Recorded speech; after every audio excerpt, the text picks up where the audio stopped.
Co-host of the Strat podcast, Marine Intelligence Officer Hal Kempfer is here with me now. Thank you for your patience, Hal. Let's get right to it. What do you think? This UN proposal, does it make sense? Adrienne, it's something that we've been kind of seeing happen for a while. The Lebanese government, which has been almost a side player, all we see is Hezbollah, and we see, of course, Israel. But Lebanon has a government. Their military is not as big as Hezbollah, hence they have a limit to what they can do. But with Hezbollah being so significantly degraded, all of a sudden we're seeing a voice come back into the Lebanese government. You know, the prime minister talking about a ceasefire, talking about aiming towards this UN resolution, of course, talking about reimposing or imposing UN Security Council Resolution 1701 along with this. These are serious proposals. And if you look at how Hezbollah is situated today, the degradation in command and control, the degradation in the terms of the munitions that they have, these are things that are becoming much more possible today than, say, they would have been 30 days ago, certainly before Israel went into southern Lebanon. So for the Lebanese government to speak out now, is this a clear-cut acknowledgement that Hezbollah has essentially been completely crippled as a result of Israel's assailing them with missile strikes following some of their own, intentional aggression after the Hamas attack?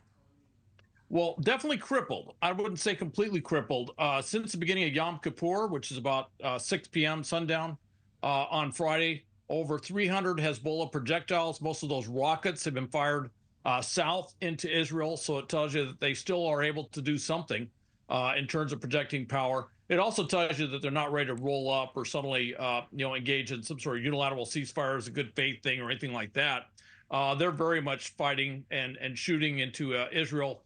Continuing the continued attacks, if you will, and not just defending themselves, but also in support of Gaza. So that's still ongoing in terms of what's happening there. But it does say that they are crippled, politically very crippled. The loss of Nasrallah is huge. And then, of course, not only Nasrallah, but just about everybody beneath them seems to have been taken out or most of them taken out by Israeli actions. So this is just completely from a leadership standpoint has left them upended. But Israel, far be it for us to read Israel's mind, but would they be able to trust Hezbollah to completely disarm?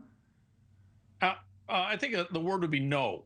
And I would say trust but verify, and they're going to have to work out some pretty big verification stuff with that.